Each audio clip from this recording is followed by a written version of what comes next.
Dr. Forrest, dial 118. Different from an intermediary in another.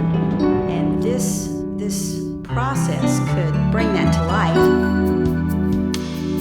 AHA has endorsed Coopers and Lybrand for this Compliance Alliance, and they've endorsed us to the whole world. This training process objective is so that you understand what it is, what are you going to do in your market, who are you going to talk to first. You really need to have someone put a business plan around it. It doesn't need to be real complicated, but we're going to go see these people, set up a timeline, put some structure around it. This is Coopers and Lybrand's Healthcare Compliance Service, an introduction to the firm's strategic alliance with the American Hospital Association. Coopers and Lybrand's Healthcare Compliance Alliance with the American Hospital Association, with Maribess Miller, Mark Erath, and Dion Scheide, plus Bob Dondero, Kelly Barnes, and healthcare leaders from our offices coast to coast. We'll focus today on how local partners and managers can help our healthcare clients by understanding this high-profile national endeavor and what it means to you in your local office. For our partners and healthcare team members in all lines of business, our agenda is straightforward. Coming up, in Segment 1, the firm's distinguishing business service approach helps secure the AHA Alliance. Maribess Miller and a team of healthcare partners and managers explain what Coopers and Lybrand is already doing to help AHA members and all of the firm's healthcare clients confront their own compliance issues. Also in Segment 1, it's a clear initiative within the firm. We want to continue to establish visible leadership in the area of healthcare compliance by involving all of our lines of business. Bob Dondero identifies compliance hot points and explains how the firm's healthcare regulatory group delivers. And in Segment 2, right now, nearly 3 out of every 4 U.S. hospitals are being targeted by government agencies for possible fraud and abuse. Are any of your clients receiving government letters? If so, how fast can you get out there and help them? Kelly Barnes joins local market partners in creating a working business plan to get the word out on the street, followed by your opportunity to design a business plan that works in your market today. And in our third segment, it's been a major effort across the firm's lines of business. And for these two partners, it's still work in progress, a collaborative effort to bring compliance to the forefront of the firm's healthcare practice. Mark Erath and Dion Scheide with the role-play scenario introducing some of the tough questions clients are already asking. Plus, find out what marketing tools you and your staff can use right now to prepare for compliance initiatives in your healthcare market. A Coopers and Lybrand AHA exclusive. From Coopers and Lybrand in Dallas, here is Maribess Miller. Our role is to help our clients through this whole issue. And one reason the AHA really chose Coopers and Lybrand to help them set up a compliance program is that they wanted to be a leader in the industry, and they didn't want a product of the month out there. They wanted a process that could live on and help the industry with risk management. And this is just another piece of that. You know, they started along the process of compliance. They knew they needed to take a leadership role, and they started trying to do it themselves and quickly determined that they did not have the resources. Our whole approach was it needs to be built in, not just something on the shelf, not added on, and it really has to be embraced by top management, and they really liked that. The AHA is obviously a very highly visible organization within the healthcare business community, and I think by aligning ourselves with an organization such as AHA and seeing our name out on videotapes and on compliance manuals, and having representatives from AHA mention the name of Coopers and Lybrand, you can't ask for a better marketing opportunity. The AHA Healthcare Compliance Service is prepared to offer interested providers a comprehensive package designed to help organizations develop a framework for full compliance. It includes a compliance manual, a toll-free helpline, a website, quarterly updates, and a referral network. Bear in mind that this video, along with the executive guide, is going to be distributed by AHA to over 5,000 hospitals nationwide. So be ready for the tide that comes after that. Right, really, it's your responsibility to make something out of this. Hopefully with this training that's going on, and you're going to have a better understanding of what's in the manual. We put together the manual and the website. We're developing that and the helpline, but we're going to have to be proactive and get out there. You're already familiar with the AHA's nationwide marketing efforts, and here's the menu of corporate compliance services Coopers and Lybrand offers. Diagnostic evaluations, detailed risk assessments and compliance program action plan development, action plan integration support, drill down services, writing existing compliance programs, monitoring audits, training and education services, change management services, advisory and consulting reports, outsourcing and internal auditing support, and crisis response teams. You got to go out and listen first, understand where they are, understand where they want to be. And then also there's some education in that process. The education process favors the firm's depth of knowledge because our healthcare leaders interact with top government officials. I had the opportunity to go to FBI headquarters in Quantico, Virginia last month, and the agents there were very open about indicating that they, in their mind, want to get billions of dollars back to the U.S. Treasury, and also want to attack this criminally and civilly. And I asked, well, how long do you think this might, these initiatives may take? And they said, we think they're going to take up to 10 years. Matter of fact, we've got funding through the year 2004, and we think it'll go further than that. So this is a enormous initiative by the federal government, and I think it will involve almost every healthcare institution in this country at some point in time, with if not one initiative, then one of the subsequent initiatives. As local market leaders, you know who's who in your area. But if your clients are facing a unique issue, the firm's resources are tremendous. One of the first places I turn is our healthcare regulatory group. We have a network. We have close to 300 people now, I believe, in the healthcare regulatory practice. We have healthcare experts in all of our line of business, whether it's FAS, HRA, CLC, tax. We're very deep in all of those particular skill sets. And without question, we, as the regulatory group, should be bringing all those different lines of businesses into service plans to help serve our clients. The compliance initiative and the healthcare fraud and abuse initiative isn't owned by any one particular line of business. It's owned by the firm. And in order to deliver the high quality of service that we have in the past, we should be utilizing all lines of business, as we have been, and continue to do that in the future. That's what will separate us from the competition and make us win in the marketplace. You know, Bob Dondero runs our group out of Dallas for the Texas cluster. You have Glenn Shively in Philadelphia. Well, we've got as broad and as deep a skill set in the HCRG practice as probably anywhere in the country. And when you combine it with what I believe is a world-class set of FAS resources that have been working together on these kinds of things now for a couple of years. Mike Galper in L.A. There's a lot of concern out there in Los Angeles and throughout the West Coast on compliance issues and the legal issues surrounding healthcare billing and other areas of healthcare. Mark Erath in Washington.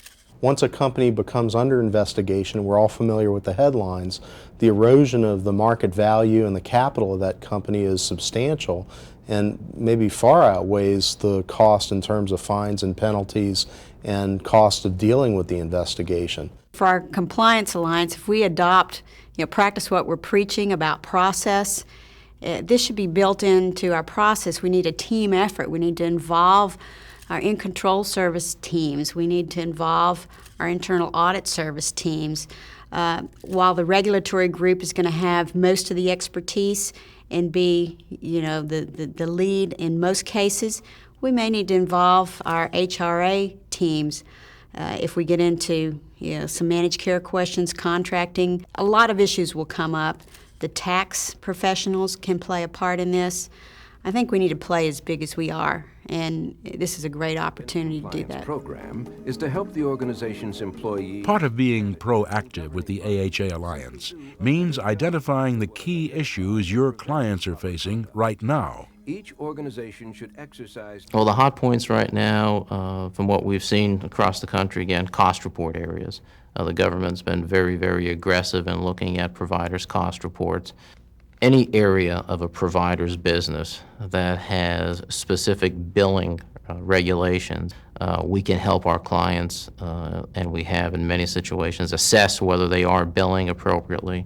So it's situations like that, and substantially all of our clients have those types of billing areas, which means there are opportunities for us to go in and show our expertise and showcase our expertise to our clients and help them.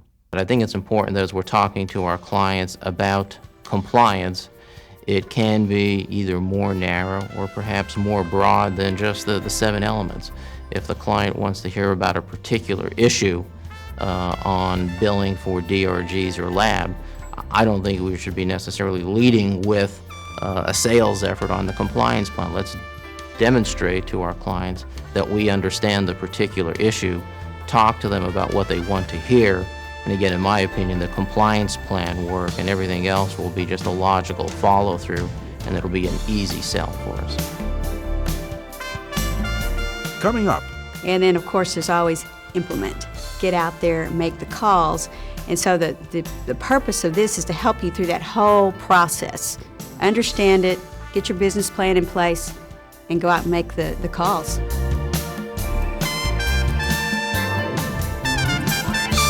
Again, the AHA Alliance is a high-profile opportunity to help our healthcare clients and to introduce our prospects to the firm's capabilities. Understanding the firm's efforts is vital before you create a local market target list. This is the end of Segment 1. We will focus on creating a business plan in your local market next. Please pause for discussion.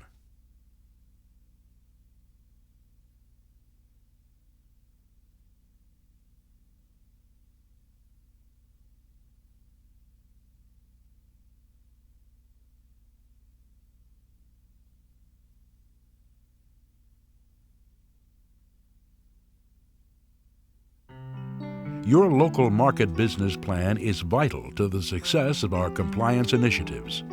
And in Segment 2, understanding your market and identifying the strengths of your healthcare team is what clients expect. What is it that you expect from your team? From Philadelphia, here are Scott Latimer and Glenn Shively. I think that they're looking for the best resources to address the problem because it's really, as I said, top of mind with the senior management and the board right now.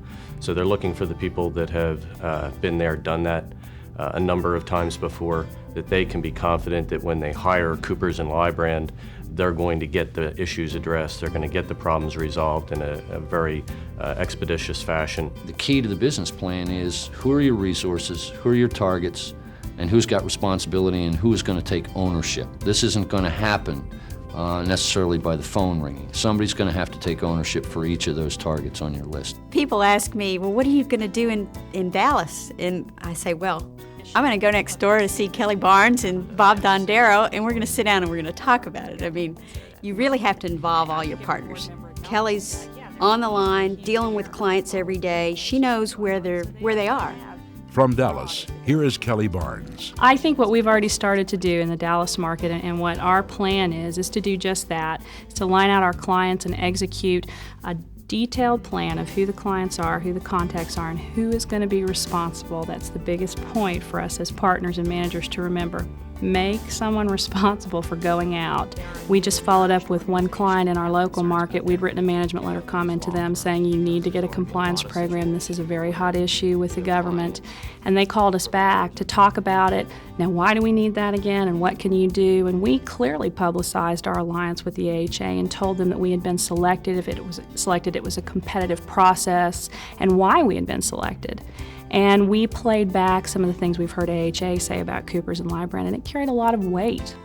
They recognize that if in fact the government does decide to come in to their environment, if they have a compliance program in place, they've got a lot better leg to stand on and to counteract some of the issues that come up, as opposed to not having a compliance program at all. And we can go in and help them gather up everything they've done, assess where it stands in terms of the framework, and help them put in the pieces that they don't have yet. I think that we have to be flexible. And I think as we work through this evolving process, we try to tailor the program and tailor our approach depending on what the needs are of the client. In many cases, what they're asking for us to do is review what's already in place, make suggestions for further strengthening those kinds of programs, and add the pieces that aren't already in place. So very few in our marketplace are starting from what I would call scratch, since they've been aware of it for a significant period of time now. After we had had a meeting with the client, the most important thing to do in that meeting is sit back and listen, because everybody, I think, has begun the process of addressing compliance. It was to really come back and, having listened to what they told us, to sit down with Phil and with the other folks involved in that engagement and say, okay, the client needs this aspect of our compliance services. They need a risk assessment. So it was to tailor a proposal that said, we heard you. Here are your concerns from that meeting, and here's how our program is structured to address them. And all we're doing, all we're proposing is this component that you asked us for.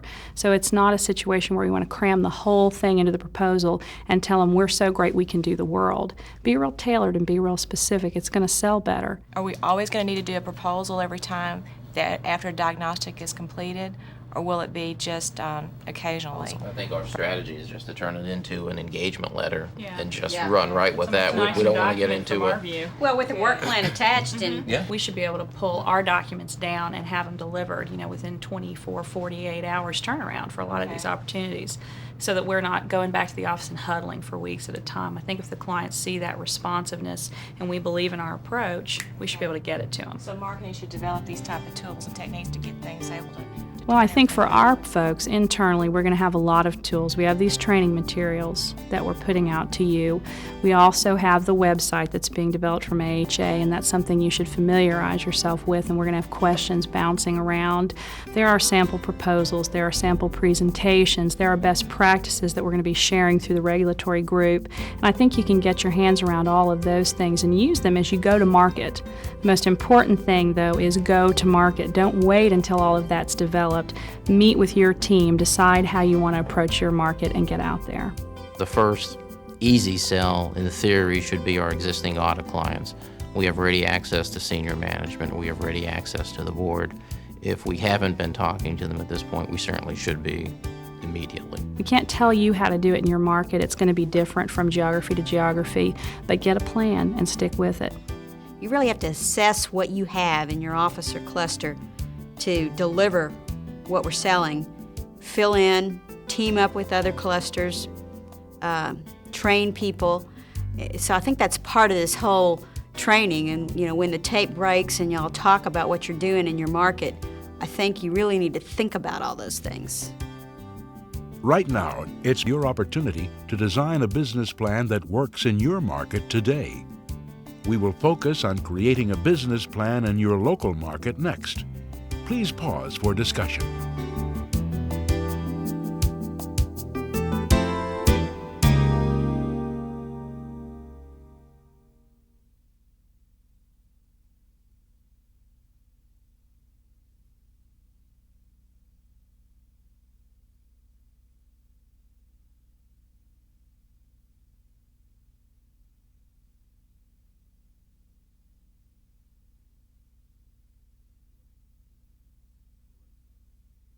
You are constantly sharpening your presentation skills, and it's safe to say that we can learn from every situation in our clients' and prospects' offices. Mark Erath and Dion Scheide with the role-play scenario, introducing some of the tough questions clients are already asking. First thing you need to do is bring about, if your clients don't already have it, an awareness that this is probably, in today's environment, the most significant business risk that this organization faces. In the ideal world, all the compliance is built in from the very front end of the business process. That really is another distinguishing point of our approach. We take a business process approach and we build compliance in at every step of the way.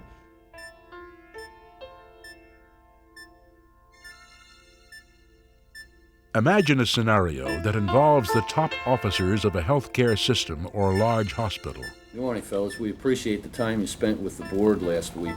It was clear that it was enlightening for a number of our board members. You've met Don, my CFO. He didn't meet Scott last week. He was away on vacation, but as chairman of the board, he wanted an opportunity to get brought up to date in terms of all of the issues involved in compliance. And we thought if you were going to be of help to us that we needed to spend some time so that you could better understand where we are at this point in developing our own compliance program, because we haven't been sitting still. Don, do you want to update them on where we are in terms of hiring a compliance officer and the kind of programs that you've got within your jurisdiction? I was very impressed by the presentation that you made at our board meeting last week, particularly when you started talking about the alliance that you have with the American Hospital Association. As you know, we're members of AHA. What is your view on whether we should engage Coopers Lybrand, our external auditors, versus talking to another professional services firm or to another law firm to lead the effort in developing our compliance manual and our compliance program? It's a very good question, Don, and we deal with that quite frequently. The important thing to consider is that what we're doing is a quality improvement process focused on your compliance program. One of the distinctions of our approach is that we build upon what already exists at the hospital, because you already have a pretty significant compliance structure already in place. What we don't want to do is reinvent the wheel. Exactly, Mark. That's the key point that we're making, Don, is the fact that while most organizations like yourself have a lot of daily activity that's in place that can be utilized in designing and operating an ongoing compliance plan, and that's what we think is really critical to the success of the plan in the organization, is to integrate all of that existing activity into your ongoing activity, put a structure in place to formalize it and allow you to set forth, if necessary, to the government what that activity encompasses. Fellas, let me just add, from the board's perspective, we appreciate you being here, but I have to tell you, I've got the utmost confidence in our management team. I think you have known Glenn and Don for a while, and you understand that they're very proactive, and as Don said, we've taken your comments very seriously in the management letters. I'd like to understand from the board's perspective how what you're going to do is going to help us, because I think we've got a pretty good team internally that can handle a lot of this. There are a lot of things that you can do yourself, but one of the important things to remember is that we're doing a quality improvement process here, which means that you're retooling and changing the way you do business. It's sometimes hard for people who are into the day-to-day to redesign their own work processes, so you get the benefit of our objectivity. The other thing that you'll get is kind of like the up to the minute what's coming out of Washington as it relates to effective compliance programs, both from our contacts with the AHA as well as our Coopers and Lybrand contacts. We're interacting with the regulators on a regular basis, getting their insights into what the industry should do from a self-monitoring or compliance perspective. Mark, I was reviewing the material that we received from the American Hospital Association, and I believe you also mentioned this in your presentation last week, but there are, I think, 11 different services that we could engage you to assist us on. Would we have to buy all 11, or can we pick and choose from that list of services? That's a very good question, Don. Our approach has been designed to allow maximum flexibility and optional use of those services by a hospital. So you're certainly not compelled to use those services as they're stated, or all of those services. You can pick and choose as you feel it's suited to your operations. And the important thing also to remember is that those are just examples. We can tailor and will tailor precisely to your needs exactly what you do need for us to perform. Dion, I know that you've done a lot of this compliance work for other organizations, but you need to understand we're different from other hospitals and other systems. We're much more oriented towards quality and towards our business processes. So how do you address that? Clearly understand the level of resources that you have internal to the organization and the ability that you have to be able to do this on your own. To make it the best of both worlds, so to speak, I would suggest that we do it more of a partnership, and you assume as much responsibility as possible inside the organization for putting this in place. Dion, as we work toward completing this compliance manual that we're talking about, are we done at that point, or is this an ongoing activity that our organization needs to be focused on and working with you in dealing with?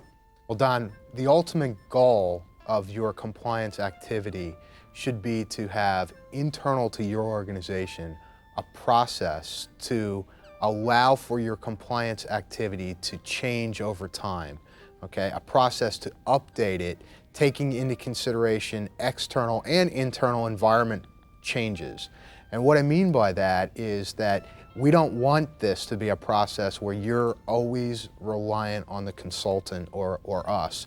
We want you to build in, again, going back to this build into your operations, part of that building in is building a mechanism into the compliance program activity that allows for change over time and makes this program dynamic and responsive to not only regulatory issue changes or regulatory changes, but also changes in your fundamental way you do business. You've heard from Don and Scott.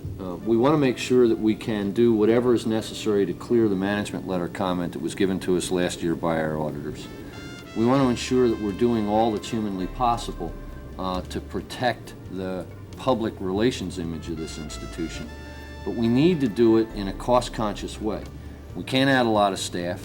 I don't want to add a lot of rules and regulations to our already existing staff that are already overburdened. So what is it you guys need?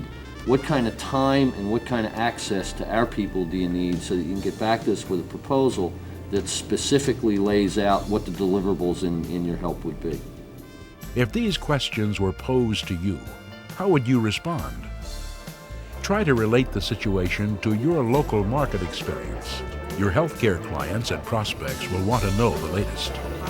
We do have a plan at the end of this meeting to attack each one. That's the important reason that we really pursue aggressive service